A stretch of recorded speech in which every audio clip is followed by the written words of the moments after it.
Welcome everyone, diving into asset tokenization today. It's like giving real world stuff a digital upgrade, right?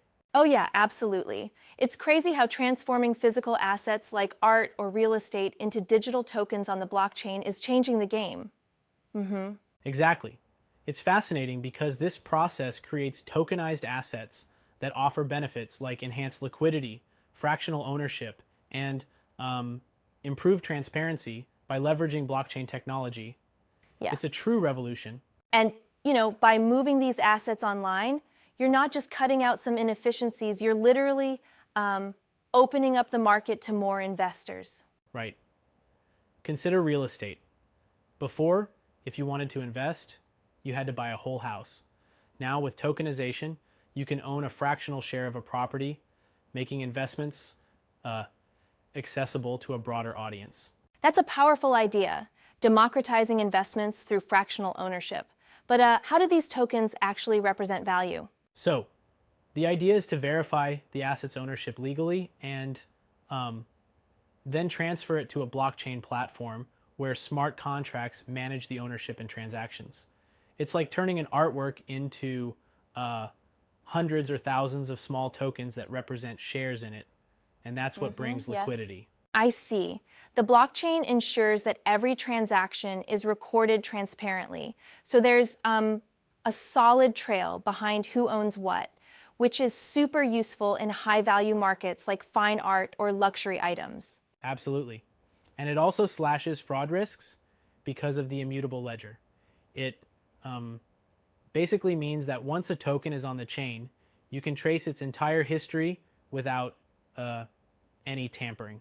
And that's where major players come in, right? Institutions like Visa, JP Morgan, and even Deutsche Bank are already testing out these ideas. Yes, indeed. For instance, Visa's new tokenized asset platform is geared to eventually support stablecoins and even central bank digital currencies. It's like they're building the bridge between traditional finance and the digital future.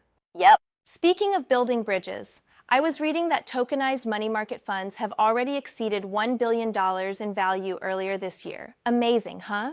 Totally amazing. Under this concept, traditional money market funds are replicated on the blockchain, ensuring near instantaneous settlement and reducing manual errors. It really streamlines everything. Right, and these token standards play a critical role too, don't they? Ethereum's ERC-20 and even ERC-721 for non-fungible assets, alongside some Solana standards. Oh, and ERC-1155, which efficiently handles both. Exactly. Token standards like ERC-20 set the blueprint, ensuring uniformity and compatibility across various tech platforms. It's like giving tokens a common language so they can operate very seamlessly. Important. But what about the tech stack in the background? I mean, blockchain is only one piece of the puzzle, right? Right, because you also have smart contracts automating the process and oracles playing a huge role. Oracles are like the messengers that bring in off-chain data on-chain, ensuring that asset valuation and transaction info are current and reliable. Yeah, but isn't there a risk with oracles? If they get compromised, couldn't the whole system be thrown off balance? Exactly, that's one of the main challenges. Compromised oracles could feed inaccurate data that may jeopardize the whole tokenization process. So, having decentralized secure oracles right, I totally agree. Critical to the ecosystem. And while the benefits are compelling, how do you see the regulatory landscape handling all this innovation? That's one of the tricky parts. Regulatory frameworks are still catching up.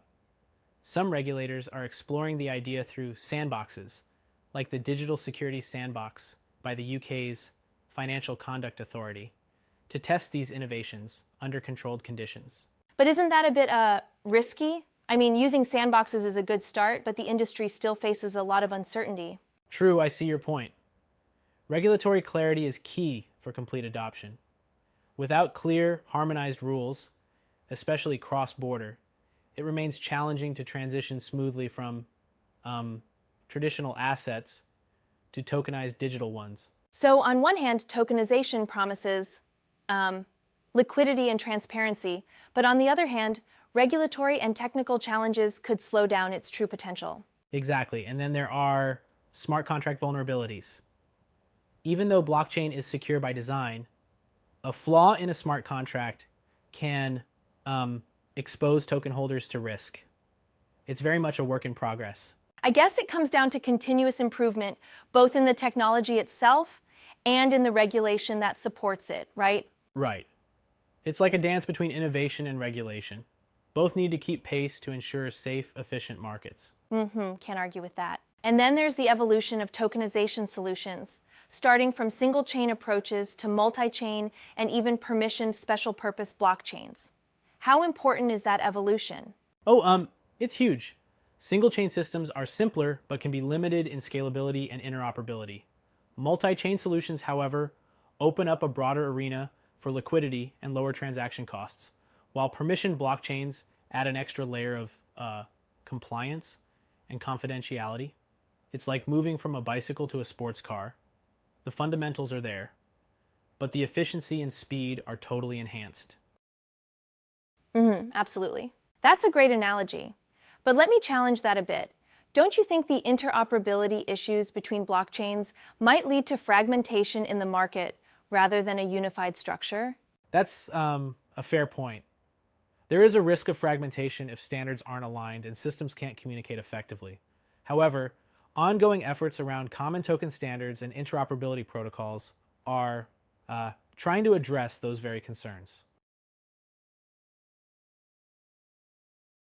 Yeah, I see what you mean. And speaking of improvements, the benefits of tokenization like enhanced transparency and immediate settlement really point to a future where these new financial products could, lower fraud and make investments more accessible across the board.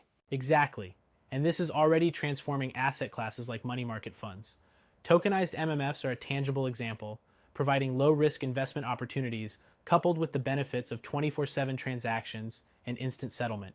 And with a projection that the tokenized asset market could reach up to $16 trillion by 2030, we're really looking at a massive future shift here. Absolutely, those numbers are mind-blowing. It forces us to rethink not only how we invest, but also how we value traditional assets. It's like putting a price tag on something that was once considered too bulky to trade in fractions. Very exciting. It really is. And it sounds like these technology improvements, smart contracts, blockchain, oracles, are what's making it all possible. Right. They truly are the enablers. Yet while the technology is promising, the overall success depends on addressing those regulatory and technical challenges head on. It's a balancing act between potential gains and inherent risks. So in summary, asset tokenization is not just a cool tech trick. It's a comprehensive framework that's reshaping asset management, liquidity, and even the way financial institutions operate. Yep. And as more financial giants embrace tokenization, we're likely to see not only more innovation in DeFi, but also a gradual resolution of regulatory uncertainties and technical vulnerabilities. Right on. It's definitely a space to watch.